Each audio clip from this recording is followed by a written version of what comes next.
Welcome back. I'm here with Board Chair Katie Crystal and Vice Chair Christian Dorsey, who are giving us a little bit of a look at planning for the fiscal year 2020 budget, as well as a new elementary school at the Reed site in Westover.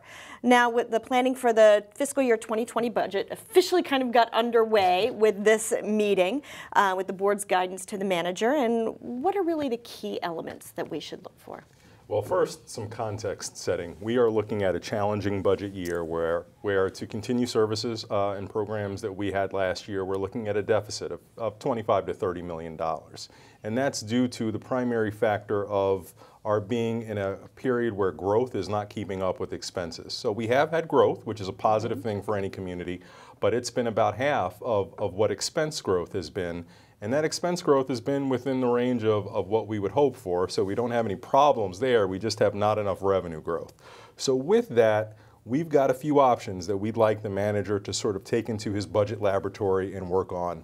What does it look like if we don't change any of the levers that we can change on the revenue side? So that's the tax rate. We don't change it at all. What do we have to cut, eliminate, and change in order to meet the balanced budget requirement? Secondarily, let's think about what are some of the key areas where we've had new mandates or new exogenous external forces thrust upon us that we weren't expecting. And those include some state unfunded mandates dealing with Medicaid, the expansion of Medicaid, an overall good thing, but it's shifting some costs to us. There are some issues related to Metro, again, a good thing, but more cost to us. And then we also have schools opening 3 new facilities and overall moving 5 new programs, and they still have enrollment growth. So let's figure out what those things, if we were to prioritize those, what would be the way that we could construct a balanced budget around it. And there were a couple of other scenarios that we tasked the manager with working up for us so that during our budget season, we can really have an earnest dialogue, not just among the board, but with the community about what we prioritize and what we're going to preserve to meet this fairly challenging budget scenario. Now, we've been talking now for a few months of how this past year's budget was a challenging one, and that we're looking at this again this year. Let's kind of lay it out there what we mean by challenging. Are we looking at program cuts? Are we potentially looking at staff cuts? What are some of the things that are realistically on the table here? You know, I think Christian alluded to this about sort of our changing dynamics, but the issue really is, for a long time, as we often talk about, there's been roughly a 50-50 split between residential and commercial taxpayers. The commercial side has included that office space, as we've talked about 1 in 5 square feet of which is vacant right now in the county.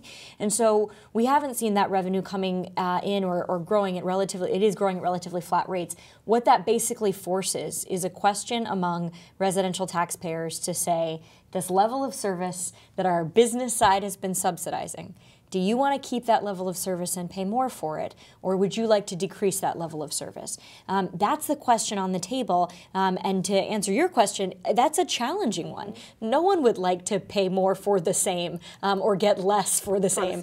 And so I think that's why Christian alluded, we really tried to talk about tiers.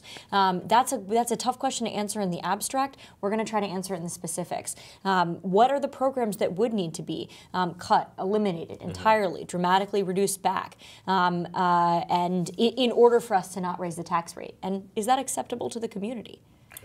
Now, we also talked a little bit about closeout funds from fiscal year 2018. There's some confusion out there as to kind of what closeout funds are and how that kind of works into the scheme of things. Let's talk a little bit about that, explain that a little bit. So once you balance all the books from your fiscal year, you add up any monies that you have left over, whether it be through savings when departments didn't spend as much as they were expecting, revenue came in a little bit higher than you were expecting, or as is our case, the combination of a lot of different factors. And those funds are then available for the board to decide how it wants to use them. You can think about unfunded priorities from the previous year that you wanted to do but that you didn't think you had the capacity to do. New emerging needs that really manifest in the current fiscal year, or as what we did with 75% of the closeout funds, say, you know what, let's apply it to next year.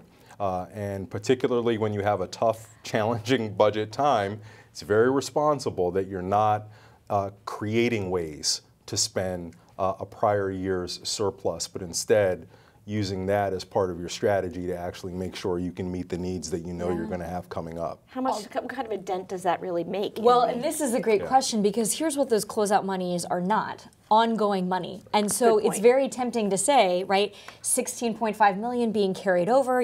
Christian just said we had a budget gap of 25 million. All right, we're down to 9.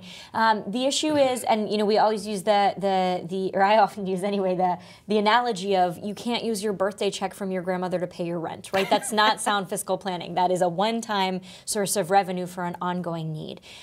So there are always one-time needs in our budget that appear during the budget process, and I do think having $16.5 million realized in closeout money will help us think about those one-time needs. But it is not, unfortunately, going to solve for us the difficult conversations about the structural difference between the rate of growth in our programs and services and the much lower rate of growth in our revenue. So that's more those ongoing expenses that we're encountering. And especially because, you know, a significant chunk of money that we've used from previous closeouts to fund is our investments in affordable housing, something that this board also, through its guidance, told the manager that we wanted to continue at the same levels as previous years. And without the closeout money going to support that function, it just means that's a function that now needs to be substantially looked at next year. So this is not $16.5 million of newfound money that's happy. We have many needs that are going to far outstrip our capacity. Now, how can our residents really get involved in letting their voices be heard on this budget process? Absolutely. Our budget process is very participatory. Sometimes it feels like the phase of participation stretches ever further. But they can find at budget.arlingtonva.us both the guidance that we just issued is already up online, along with some of the revenue forecasts if they'd like to immerse themselves, as we've been doing, in sort of the broader budget picture. Between now and February, when the manager is developing his budget, it will be an opportunity for people, again, to familiarize themselves with the conditions.